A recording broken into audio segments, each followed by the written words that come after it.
ചേർക്കുന്ന മസാലകളെല്ലാം തന്നെ നല്ല പെർഫെക്റ്റായിട്ട് അത് നമ്മൾ ഫ്രൈ ചെയ്തെടുത്തിട്ടുണ്ടെങ്കിൽ ആ കറിക്കൊരു പ്രത്യേക സ്വാദാണല്ലേ. നല്ല നല്ല രീതിയിൽ അത് ആദ്യം തന്നെ നമ്മൾ ഫ്രൈ ചെയ്തെടുക്കുക, കരിഞ്ഞു പോകാതെ. എന്നിട്ട് തയ്യാറാക്കിയിട്ടുള്ള നല്ല കുറുകിയ ചാറോട് കൂടിയിട്ടുള്ള ഒരു ഞണ്ട് കറീൻ്റെ റെസിപ്പിയാണ് കേട്ടോ ഇന്ന് ഷെയർ ചെയ്യാൻ വേണ്ടിയിട്ട് പോകുന്നത്. സൂപ്പർ ടേസ്റ്റാണ്. അപ്പോൾ എൻ്റെ എല്ലാ പ്രിയപ്പെട്ട കൂട്ടുകാർക്കും ഒരുപാട് സ്നേഹത്തോടു കൂടി ഞങ്ങളുടെ ഒരു മഞ്ഞണിഞ്ഞ വയനാടിൻ്റെ ഒരു പുതിയ പ്രഭാതത്തിലേക്ക്, ഇന്നത്തെ വീഡിയോയിലേക്ക് ഹൃദയം നിറഞ്ഞ സ്വാഗതം കേട്ടോ. അപ്പോൾ ഇന്ന് നമുക്ക് നല്ല ഞണ്ട് കിട്ടിയിട്ടുണ്ട് കേട്ടോ. അപ്പോൾ ഈ ഞണ്ട് ഉപയോഗിച്ചിട്ട് തയ്യാറാക്കാൻ പറ്റുന്ന ഒരു നാടൻ ഞണ്ട് കറിയാണ് കേട്ടോ. കോട്ടയം സ്റ്റൈൽ, അല്ലെങ്കിൽ എന്താ പറയുക, നല്ല കുറുകിയ ചാറോട് കൂടിയിട്ടുള്ള ഒരു അടിപൊളി കറിയാണ്. അപ്പോൾ അതെങ്ങനെയാണ് തയ്യാറാക്കുന്നത് നമുക്ക് നോക്കാം കേട്ടോ. അപ്പോൾ അതിന് വേണ്ടിയിട്ട് ഞാൻ ചെറിയ സവോള 3 എടുത്തിട്ടുണ്ട്, പിന്നെ 2 തക്കാളി, ഒരു 3-4 പച്ചമുളക് എടുത്തിട്ടുണ്ട്, പിന്നെ നമ്മൾ കുറച്ച് വെളുത്തുള്ളിയും ചെറിയുള്ളിയും അതുപോലെ തന്നെ ചെറിയൊരു പീസ് ഇഞ്ചിയാണ് നമ്മൾ എടുത്തിട്ടുള്ളത് കേട്ടോ. അപ്പോൾ ഇതെല്ലാം ഒന്ന് നന്നായിട്ട് കഴുകി വൃത്തിയാക്കി തോലൊക്കെ കളഞ്ഞൊന്ന് റെഡിയാക്കി എടുക്കട്ടെ ഞാൻ കേട്ടോ. അപ്പോൾ ഈ തക്കാളിയൊക്കെ നമ്മളുടെ പറമ്പിൽ തന്നെ ഒരു കുഞ്ഞ് വെജിറ്റബിൾ ഗാർഡൻ ഉണ്ടെങ്കിൽ കേട്ടോ. അപ്പോൾ അവിടെ തന്നെ ഉണ്ടായിട്ടുള്ള തക്കാളിയുണ്ട്. വലിപ്പം അധികം ഇല്ലെങ്കിലും രുചിയിൽ കുഞ്ഞനാണെങ്കിലും മുന്നിലാണ് കേട്ടോ. കളർ തന്നെ നോക്കിയാൽ നല്ല കളറുണ്ട്, അതുപോലെ തന്നെ രുചിയും അടിപൊളിയാണ് കേട്ടോ. അപ്പോൾ അതെല്ലാം തന്നെ ഞാൻ തോളൊക്കെ പൊളിച്ച് സവോളയും ഇഞ്ചിയും പച്ചമുളകൊക്കെ റെഡിയാക്കി എടുത്തിട്ടുണ്ട്. നന്നായിട്ട് വാഷ് ചെയ്തെടുത്തതിന് ശേഷം നമുക്ക് ഇതൊക്കെ ഒന്ന് പൊടിയായിട്ടൊന്ന് എങ്ങനെയാണ് കട്ട് ചെയ്യേണ്ടതെന്ന് ഞാൻ കാണിക്കാം കേട്ടോ. അപ്പോൾ ഇതൊക്കെ നന്നായിട്ട് ആദ്യം തന്നെ ഒന്ന് മുരിയിച്ചെടുക്കണം. അതാണ് ഈ കറീൻ്റെ ഒരു രസം കേട്ടോ, രുചി അതാണ്. അപ്പോൾ അതെങ്ങനെയാണെന്ന് വഴിയെ കാണിക്കാം ഞാൻ. അപ്പോൾ എല്ലാവർക്കും വീഡിയോ സ്കിപ്പ് ചെയ്യാതെ കാണാനായിട്ട് ശ്രദ്ധിക്കുക. അപ്പോൾ അതേ ആദ്യം തന്നെ നമ്മൾ ഒരു ഇടികല്ലിലേക്ക് ഇഞ്ചി ചതച്ചെടുത്തിട്ടുണ്ട് കേട്ടോ. ഇഞ്ചി നല്ല രീതിക്ക് ചതച്ചെടുക്കണം. ഇഞ്ചി ചതച്ചതിന് ശേഷം അതേ കല്ലിലേക്ക് തന്നെ നമ്മൾ വെളുത്തുള്ളിയും കൂടി ഇട്ട് കൊടുത്തിട്ടുണ്ട് കേട്ടോ. അപ്പോൾ 6-7 ചുള വെളുത്തുള്ളി എടുക്കുക. നമ്മളത് മിക്സിയിൽ ചെയ്തെടുക്കുക, അല്ലെങ്കിൽ അമ്മിക്കല്ലിലോ ഒക്കെ ചെയ്തെടുക്കുക. പക്ഷേ ഇങ്ങനെ ചതച്ചെടുക്കുമ്പോൾ അതൊരു എന്താ പറയുക, ഒരു മിക്സിയിൽ ചെയ്യുന്നതിനെക്കാട്ടി രുചി അധികമാണ് കേട്ടോ. അപ്പോൾ വെളുത്തുള്ളി ചതച്ചു, നമ്മൾ ഇഞ്ചി ചതച്ചു, അതേ കല്ലിലേക്ക് നമ്മൾ ചെറിയുള്ളി, ഒരു 6 ചെറിയുള്ളിയാണ് ഞാനിവിടെ എടുത്തിട്ടുള്ളത്.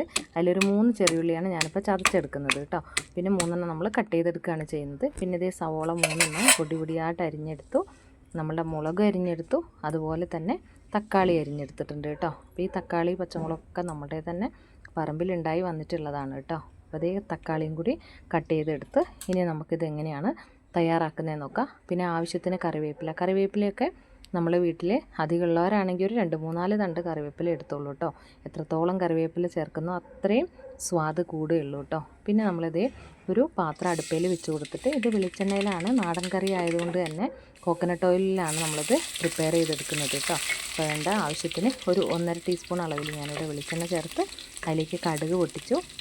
കടുക് നന്നായിട്ട് മുരിഞ്ഞ് പൊട്ടി വന്നപ്പോൾ തന്നെ നമ്മൾ കട്ട് ചെയ്ത് വെച്ചിരിക്കുന്ന 6 ചെറിയുള്ളി എടുത്തതിൽ 3 നമ്മൾ ചതച്ച് 3 കട്ട് ചെയ്തെടുത്ത് ആ കട്ട് ചെയ്ത ചെറിയുള്ളിയും ആവശ്യത്തിന് കറിവേപ്പിലയും കൂടി ഇട്ടിട്ട് അതൊന്ന് മൂത്ത് വരട്ടെ. അത് നല്ല ബ്രൗൺ കളറായി വന്നിട്ടുണ്ട്. അതിലേക്ക് നമ്മൾ കട്ട് ചെയ്ത് വെച്ച പച്ചമുളകും കട്ട് ചെയ്ത് പൊടിയായിട്ട് കട്ട് ചെയ്ത് വെച്ചിട്ടുള്ള സവോള എന്തിനാണ് ഇങ്ങനെ പൊടിയായി കട്ട് ചെയ്യുന്നതെന്ന് വെച്ചാൽ ഇത് നന്നായിട്ട് എന്താ പറയുക, റോസ്റ്റായി അങ്ങ് അലിഞ്ഞ് മസാലക്കൂട്ടിലേക്ക് ചേരണം കേട്ടോ. അപ്പോൾ അതിന് വേണ്ടിയിട്ടാണ് നമ്മൾ പൊടിയായിട്ട് കട്ട് ചെയ്തെടുക്കുന്നത് കേട്ടോ. എന്നിട്ട് ഇതിങ്ങനെ വഴട്ടണം. തീ കുറച്ച് വെച്ച് വഴട്ടുക, കരിഞ്ഞൊന്നും പോകരുത്. പിന്നെ പെട്ടെന്ന് നമ്മളുടെ സവോള വഴട്ടാനായിട്ടുള്ള ഒരു മാർഗ്ഗം എന്ന് പറഞ്ഞിട്ടുണ്ടെങ്കിൽ അതിലേക്ക് ഉപ്പ് പൊടി ചേർത്ത് കൊടുക്കുക എന്നുള്ളതാണ് കേട്ടോ. ഉപ്പ് ചേർത്ത് വഴട്ടുമ്പോൾ പെട്ടെന്ന് തന്നെ സവോള വഴണ്ട് കിട്ടും. അപ്പോൾ അതൊരു ടിപ്പാണ് കേട്ടോ. അപ്പോൾ തുടക്കക്കാർ ഓർത്ത് വെച്ചോളൂ. അപ്പോൾ അതേ ഉപ്പും കൂടി ചേർത്ത് കൊടുത്തിട്ട് നന്നായിട്ട് തന്നെ നമ്മൾ ഒന്ന് ഇളക്കിയെടുക്കുകയാണ് കേട്ടോ. പടി കരിഞ്ഞൊന്നും പോകരുത്, തീ കൂട്ടിയും വെക്കരുത്. നന്നായിട്ട് ഇളക്കി ഇതൊന്ന് മൂപ്പിച്ചെടുക്കുക. പിന്നെ ഈ ഒരു ടൈമിൽ നമ്മൾ അത്യാവശ്യം സവോളയൊന്ന് വഴണ്ട് വരുന്ന ടൈമിൽ നമ്മൾ ചതച്ച് വെച്ച് കൊടുത്തിട്ടുള്ള ഇഞ്ചി, 1 ഇഞ്ച് നീളത്തിൽ ചെറിയൊരു പീസ് ഇഞ്ചി, ഒരു 6-7 അല്ലി വെളുത്തുള്ളി, ഒരു 3 അല്ലി ചെറിയുള്ളിയും കൂടി നമ്മൾ ഇടികല്ലിലിട്ട് ചതച്ചെടുത്തിട്ടുണ്ടായിരുന്നു. ആ ഇഞ്ചി വെളുത്തുള്ളി ചെറിയുള്ളിയും കൂടി ചതച്ചതും കൂടി നമ്മൾ ചേർത്ത് കൊടുക്കുകയാണ് കേട്ടോ. ഇനി അതിൻ്റെ ഒരു പച്ചമണം മാറുമ്പോഴത്തേക്ക് നമ്മളുടെ ഈ ഒരു സവോളയും കൂടി ആവശ്യത്തിന് വഴണ്ട് പാകമായി കിട്ടും കേട്ടോ. അപ്പോൾ അതേ അടി പിടിക്കൊന്നും ചെയ്യരുത്. മുളകും എല്ലാം ഫ്രൈ ചെയ്യട്ടെ. ഏത് കറി നമ്മൾ വെക്കുവാണെങ്കിൽ നമ്മൾ അതിലേക്ക് ചേർത്ത് കൊടുക്കുന്ന ഇൻഗ്രീഡിയൻസ് എല്ലാം തന്നെ ആവശ്യത്തിന് സമയമെടുത്ത് അത് വഴട്ടുമ്പോഴാണ് ആ ഒരു കറിക്ക് കൂടുതൽ സ്വാദ് കിട്ടുള്ളൂ കേട്ടോ. അപ്പോൾ അതേ അത്യാവശ്യം നമ്മളുടെ സവോളയൊക്കെ വഴണ്ട് അതിൽ വെള്ളമൊക്കെ വറ്റി അത്യാവശ്യം ഒന്ന് മുരിഞ്ഞ് വന്ന ടൈമിലാണ് നമ്മൾ എടുത്തു വെച്ചിരിക്കുന്ന പൊടിയായിട്ട് കട്ട് ചെയ്ത് 2 തക്കാളി ചേർത്ത് കൊടുക്കുന്നത് കേട്ടോ. അപ്പോൾ നിങ്ങളുടെ കയ്യിലുള്ള തക്കാളി വലുതാണെന്ന് വെച്ചാൽ ഒരെണ്ണം ചേർത്ത് കൊടുത്താൽ മതി. ഇപ്പോൾ എൻ്റെ കയ്യിൽ ചെറിയ തക്കാളി ആയതുകൊണ്ടാണ് ഞാനിവിടെ 2 എണ്ണം ചേർത്ത് കൊടുത്തിട്ടുള്ളത് കേട്ടോ. ഈ തക്കാളിയൊക്കെ ചേർത്ത് കൊടുക്കുമ്പോഴാണ് ഈ ഒരു കറീൻ്റെ ഈ സ്വാദ് ഇതുപോലെ തന്നെ നമുക്ക് പിന്നെ കിട്ടുള്ളൂ കേട്ടോ. അപ്പോൾ ഈ തക്കാളി നന്നായിട്ട് പഴുത്തതായതുകൊണ്ട് തന്നെ വളരെ പെട്ടെന്ന് ഇത് വഴണ്ട് ഈ ഒരു ഉള്ളിയോട് ചേർന്ന് ഇങ്ങനെ വരും കേട്ടോ. അപ്പോൾ അതുകൊണ്ടാണ്. അപ്പോൾ ആവശ്യത്തിന് ഈ ഒരു കറിക്ക് എന്താ പറയുക, ആ ഗ്രേവിക്ക് ഒരു തിക്നെസ്സിന് വേണ്ടിയിട്ടാണ് നമ്മൾ ഒരു 3 സവോള ചേർത്ത് കൊടുത്തിട്ടുള്ളത് കേട്ടോ. അപ്പോൾ അത് പ്രത്യേകം ശ്രദ്ധിക്കുക. ഇപ്പോൾ ഗ്രേവിക്ക് ഇത്രയും തിക്നെസ് ഒന്നും വേണ്ടാന്നുള്ളവരാണ്, ചാറ് ഇത്രയും വേണ്ടാന്നുള്ളവരാണെങ്കിൽ നിങ്ങൾ 1 സവോള ചേർത്ത് കൊടുത്താലും മതി. ഞാനിവിടെ 3 സവോള ചേർത്ത് ആ തക്കാളിയും കൂടി നന്നായിട്ട് ആ ഒരു സവോളയിലേക്ക് നന്നായിട്ട്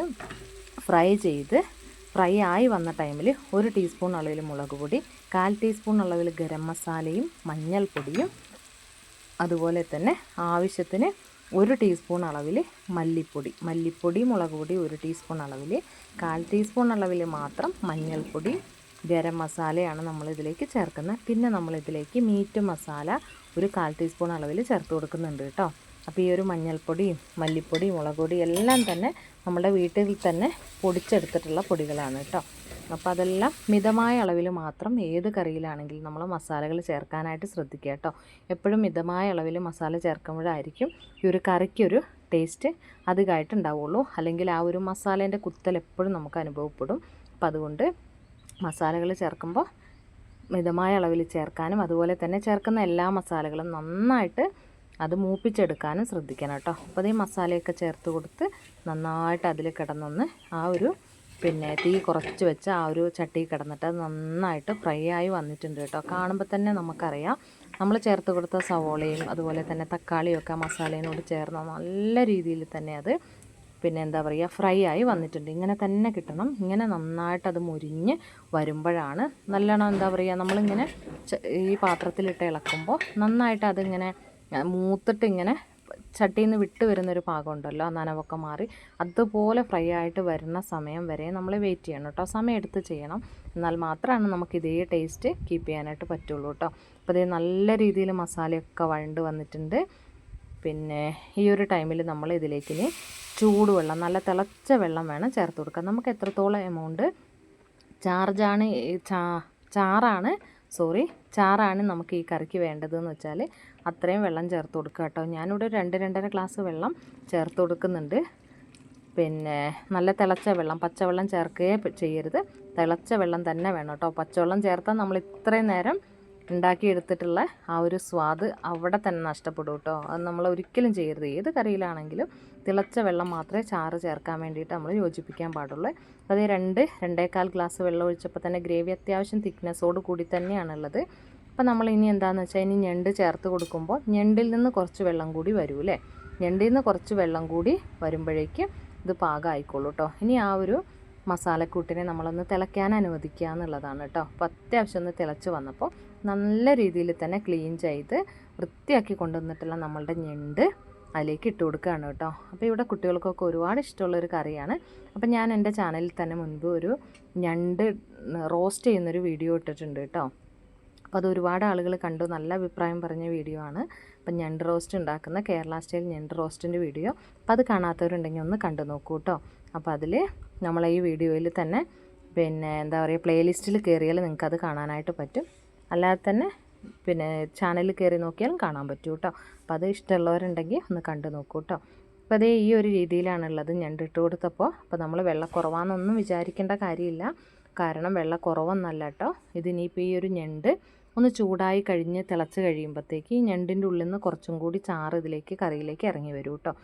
അപ്പോൾ നല്ല രീതിയിൽ ഇത് ചെറിയ തീയിലിട്ട് അത്യാവശ്യം ഈ കറി ഒന്ന് തിളച്ച് കഴിയുമ്പോൾ തന്നെ അടപ്പ് ഉപയോഗിച്ചിട്ട് നമുക്ക് ഒന്ന് അടച്ച് വെച്ച് കൊടുക്കുക കേട്ടോ. മൂടി വെച്ച് കൊടുക്കുക.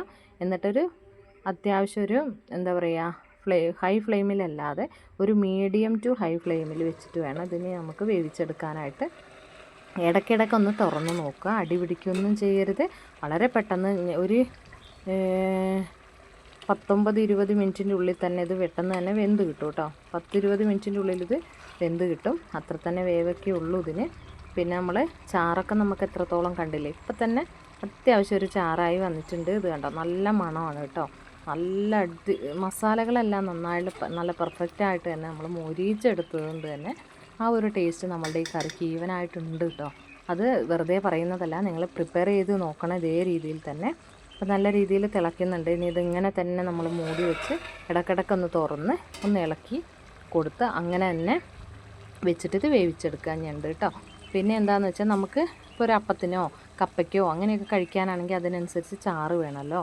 അപ്പോൾ അതുപോലെ നിങ്ങൾക്ക് എത്ര എമൗണ്ട് ചാറ് വേണോ ആ ഒരു പരുവാകുമ്പോൾ ഞണ്ട് വെന്ത് കഴിഞ്ഞാൽ ഓഫാക്കിക്കോളൂ കേട്ടോ. അപ്പോൾ ഇത് കണ്ടില്ല, നമ്മൾ അടച്ച് വെച്ച് വേവിച്ച് കൊടുത്തപ്പോൾ തന്നെ അത്യാവശ്യം ചാറ് ഞണ്ടിൻ്റെ ഉള്ളിലെ വെള്ളമൊക്കെ ഇറങ്ങിയിട്ടുണ്ട്, ആവശ്യത്തിന് ചാറായി വന്നിട്ടുണ്ട്. അപ്പോൾ ഈ ഒരു ചാറോട് കൂടിയിട്ട് എടുക്കുന്നതായിരിക്കും നല്ലത് കണ്ടോ. എന്നാലും ഗ്രേവിക്ക് അത്യാവശ്യം നല്ല തിക്നെസ് ഉണ്ട്, പിന്നെ തിക്നെസ് കുറവൊന്നുമില്ല, ആവശ്യത്തിനുള്ള തിക്നെസ് ഉണ്ട്. അപ്പോൾ നമ്മൾ കുറച്ചായിട്ട് നമുക്ക് ചാറ് എത്രത്തോളം അത് പാകമായി വരുന്നത് വരെ ഇതേ പ്രോസസ്സ് തന്നെ ചെയ്തുകൊണ്ടിരിക്കുക. തുറന്ന് ഇളക്കി കൊടുക്കുക, പാകമായോ നോക്കുക. അങ്ങനെ തന്നെ നമ്മൾ ചെറിയ തീയിൽ ഇതിനെ തിളയ്ക്കാൻ അനുവദിക്കുക കേട്ടോ. ലാസ്റ്റ് ഇതിൻ്റെ എണ്ണയൊക്കെ നമ്മൾ ഈ ഒരു കറിക്കൂട്ടിൽ ചേർത്ത് കൊടുത്തിട്ടുള്ള എണ്ണയൊക്കെ നല്ല രീതിയിൽ കറീൻ്റെ മുകളിൽ ഇങ്ങനെ തെളിഞ്ഞ് വരുന്നൊരു പരുവുണ്ട്. അപ്പോഴേക്കായിരിക്കും ഇത് നമുക്ക് എന്താ പറയുക ഈ ഒരു കറീൻ്റെ കറക്റ്റായിട്ടുള്ള കൺസിസ്റ്റൻസി ആവുന്നതും വേവുന്നതും കേട്ടോ. നമ്മൾ ചേർത്ത് കൊടുത്ത എണ്ണയൊക്കെ തണ്ടോ അത്യാവശ്യം തണ്ടോ തിക്നെസ് ഇത് ഇപ്പോഴും ഇങ്ങനെ തന്നെ ഉണ്ട്. ഇതിൻ്റെ ഒരു തുള്ളി ഓരോ തുള്ളി ചാറിന് പോലും അടിപൊളിയായിട്ടുള്ള രുചിയും നല്ല മണമാണ്. ഇത് നമുക്ക് അപ്പത്തിൻ്റെ കൂടെയും കപ്പേൻ്റെ കൂടെയും പിന്നെ പൊറോട്ടേൻ്റെ കൂടെയും ചോറിൻ്റെ കൂടെയൊക്കെ കഴിക്കാൻ പറ്റുന്ന നല്ലൊരു കോമ്പിനേഷനാണ്. അപ്പോൾ എല്ലാവരും ട്രൈ ചെയ്ത് നോക്കണം. നല്ല അടിപൊളിയായിട്ടുള്ളൊരു കറിയാണ്. നിങ്ങൾക്ക് ഈ വീഡിയോ ഇഷ്ടപ്പെടുകയാണെങ്കിൽ നിങ്ങളുടെ ഫ്രണ്ട്സിനും റിലേറ്റീവ്സിനും ഒക്കെ ഒന്ന് ഷെയർ ചെയ്ത് കൊടുത്ത് നമ്മളൊന്ന് സപ്പോർട്ട് ചെയ്യാനും കൂടി മറന്നു പോകരുത്. പിന്നെ നല്ലൊരു വീഡിയോ ആണെന്ന് നിങ്ങൾക്ക് തോന്നുകയാണെങ്കിൽ ഒരു കമൻറ്റ് ചെയ്യാനും, നിങ്ങളുടെ അഭിപ്രായം കമൻറ്റ് ചെയ്യാനും, അതുപോലെ തന്നെ ബെല്ലൈക്കൻ്റെ തൊട്ടിപ്പുറത്തുള്ള ഓൾ എന്ന ഓപ്ഷനും കൂടി ഒന്ന് ടിക്ക് ചെയ്തിട്ടൊന്ന് ചാനലൊന്ന് സബ്സ്ക്രൈബ് ചെയ്യുക. അപ്പോൾ വീണ്ടും പുതിയ വീഡിയോസൊക്കെ നമ്മൾ അപ്ലോഡ് ചെയ്യുമ്പോൾ നിങ്ങൾക്ക് നോട്ടിഫിക്കേഷൻ കിട്ടുന്നതായിരിക്കും കേട്ടോ. പിന്നെ ഒരു ഹൈപ്പ് തരാനായിട്ട് മറന്നു പോകരുത്. ലൈക്കിൻ്റെ തൊട്ടിപ്പുറത്ത് തന്നെ ഹൈപ്പ് ബട്ടൺ ഉണ്ട്, അപ്പോൾ അതും കൂടി ഒന്ന് പ്രസ് ചെയ്ത് കൊടുക്കുക കേട്ടോ. അപ്പോൾ നമ്മുടെ ഞണ്ട് കറി ഇതേ ഇവിടെ നല്ല പരുവായിട്ട് എണ്ണയൊക്കെ തെളിഞ്ഞ് നല്ല പെർഫെക്റ്റായിട്ട് ഇവിടെ വന്നിട്ടുണ്ട്. അപ്പോൾ ഏകദേശം എൻ്റെ ഞണ്ട് കറി ഇവിടെ റെഡി ആയിട്ടുണ്ട്. ഇനി ഞാനിതിലേക്ക് എണ്ണയൊന്നും ഒഴിച്ചു കൊടുക്കുന്നില്ല. ഇനിയിപ്പോൾ എണ്ണ കുറവായിട്ട് നമ്മളെന്താ പറയുക ഈ ഞണ്ടിൻ്റെ ഒരു പിന്നെ നെയ്യും എല്ലാം കൂടി വന്നിട്ട് നല്ല അത്യാവശ്യത്തിന് എൻ്റെ ഒരു കൺസിസ്റ്റൻസി ഇതിനുണ്ട്. അതുകൊണ്ട് തന്നെ ഞാനിനി എണ്ണയൊന്നും ചേർക്കുന്നില്ല. ഞാൻ 2-3 തണ്ട് കറിവേപ്പിലയും കൂടി ഒന്ന് പിച്ചിട്ട് കൊടുക്കുകയാണ്. അപ്പോൾ ഇത്ര മതി. ഞാൻ കറി ഓഫാക്കിയിട്ടുണ്ട്. നല്ല അടിപൊളിയായ നല്ല കുറുകിയ ചാറോട് കയറിയ സൂപ്പർ ടേസ്റ്റി ആയിട്ടുള്ള അടിപൊളി ഞണ്ട് കറിയാണ്. എല്ലാവരും ട്രൈ ചെയ്ത് നോക്കണം. എല്ലാവർക്കും ഒരുപാട് ഇഷ്ടപ്പെടുന്ന ഒരു ഞണ്ട് കറീൻ്റെ റെസിപ്പിയാണെന്ന് വിചാരിക്കട്ടെ. അപ്പോൾ എല്ലാവർക്കും ഒരുപാട് നല്ല ദിവസമാവട്ടെ എന്ന് ആശംസിക്കുന്നു. ഒരുപാട് സ്നേഹത്തോടു കൂടി ഇനിയും നല്ല വീഡിയോസായിട്ട് നമുക്ക് വീണ്ടും കാണാം. അപ്പോൾ നിങ്ങളുടെ അഭിപ്രായം എന്ത് തന്നെയാണെങ്കിലും അത് കമൻറ്റ് രൂപത്തിൽ അറിയിക്കാനായിട്ട് മറന്നു പോകരുത്. അടുത്ത നല്ലൊരു വീഡിയോ ആയിട്ട് നല്ലൊരു റെസിപ്പി ആയിട്ട് നമുക്ക് വീണ്ടും കാണാം. ഒരുപാട് സ്നേഹത്തോടെ താങ്ക് യു ഫോർ വാച്ചിങ്.